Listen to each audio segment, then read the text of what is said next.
video about analyzing modern management control systems in real life. Bagaimana perasaan kalian jika kalian diterima di tempat kerja yang tidak memiliki aturan cuti yang ketat, tidak diawasi jam kerjanya secara detail, dan diberi kebebasan besar kepada setiap karyawannya? Terdengar seperti diterima di tempat kerja yang menjadi impian kita. Namun, bagaimana jika kebebasan tersebut ternyata disertai dengan tuntutan performa yang sangat tinggi? Hari ini kita akan membahas tentang bagaimana Netflix mengendalikan ribuan karyawannya di seluruh dunia dengan sistem manajemen yang sangat unik yang dikenal dengan budaya freedom and responsibility.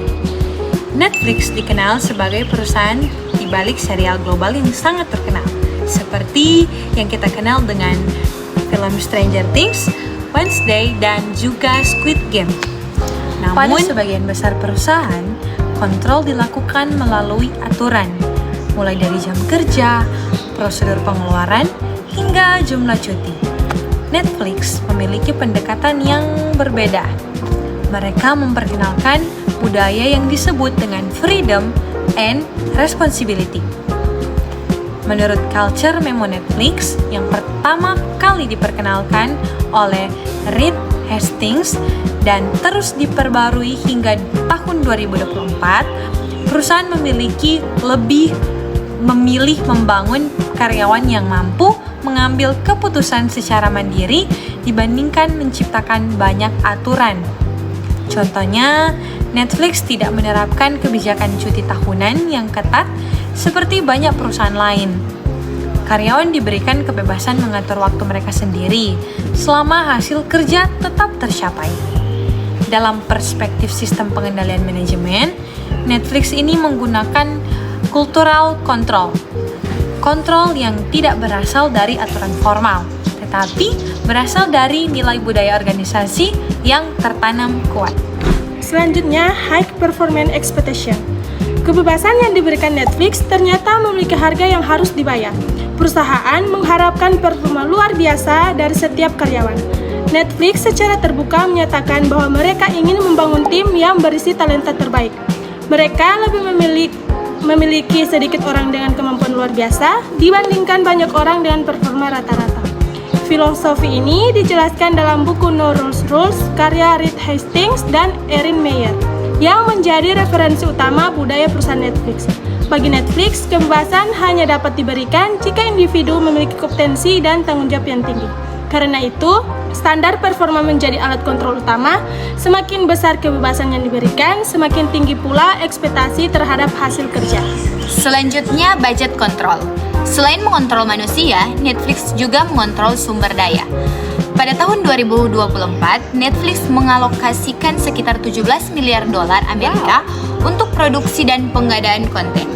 Jumlah ini menjadikan Netflix sebagai salah satu investor konten terbesar di industri hiburan global. Menariknya, meskipun budaya perusahaan memberikan kebebasan tinggi, pengelolaan sumber daya tetap dilakukan secara disiplin. Netflix menerapkan prinsip Act in Netflix Best Interest. Artinya, setiap keputusan keuangan harus dapat dipertanggungjawabkan dan memberikan nilai bagi perusahaan. Kontrol anggaran dilakukan bukan melalui birokrasi berlapis, tetapi melalui akuntabilitas individu. Selanjutnya, insentif kontrol. Netflix percaya bahwa talenta terbaik harus dibayar dengan sangat baik. Perusahaan dikenal memberikan kompensasi yang kompetitif dibandingkan rata-rata industri, teknologi, dan hiburan. Reward yang diberikan meliputi gaji tinggi, kesempatan berkembang, dan kepercayaan besar dalam bekerja. Namun, terdapat sisi lain dari sistem ini.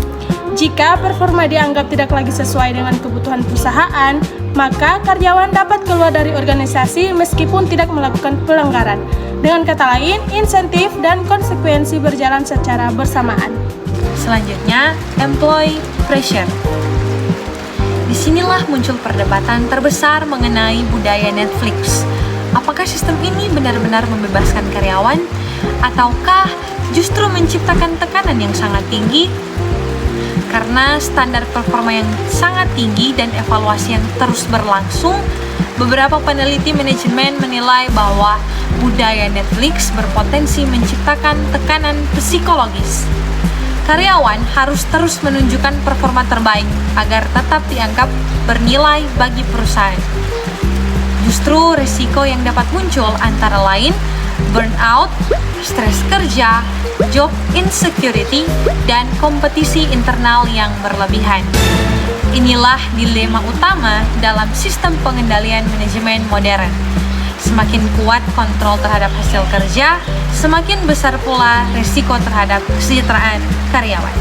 Jika dianalisis secara objektif, sistem Netflix berhasil menghasilkan organisasi yang sangat adaptif dan inovatif. Hingga tahun 2024, Netflix memiliki lebih dari 300 juta pelanggan berbayar di seluruh dunia dan terus mempertahankan posisinya sebagai pemimpin industri streaming global. Namun, keberhasilan tersebut juga dibangun di atas budaya performa yang sangat kompetitif. Artinya, keberhasilan sistem ini sangat bergantung pada kemampuan perusahaan menjaga keseimbangan antara produktivitas dan kesejahteraan karyawan. Berdasarkan analisis sistem pengendalian manajemen, terdapat beberapa rekomendasi yang dapat diberikan kepada Netflix. Pertama, mempertahankan budaya freedom dan responsibility karena terbukti mendorong inovasi. Yang kedua, meningkatkan program kesehatan mental dan pencegahan burnout. Ketiga, membuat indikator evaluasi lebih transparan agar mengurangi ketidakpastian kerja. Dan yang keempat, atau yang terakhir, menyeimbangkan target performa dengan kesejahteraan karyawan dalam jangka panjang. Budaya Netflix menunjukkan bahwa sistem pengendalian manajemen modern saat ini tidak selalu dilakukan melalui aturan yang ketat. Netflix mengendalikan organisasi melalui budaya freedom and responsibility, ekspektasi performa yang tinggi, sistem evaluasi yang ketat, dan insentif yang kompetitif. Namun, di balik keberhasilannya, muncul tantangan etis berupa tekanan kerja, risiko burnout, dan ketidakamanan kerja yang perlu dikelola secara seimbang.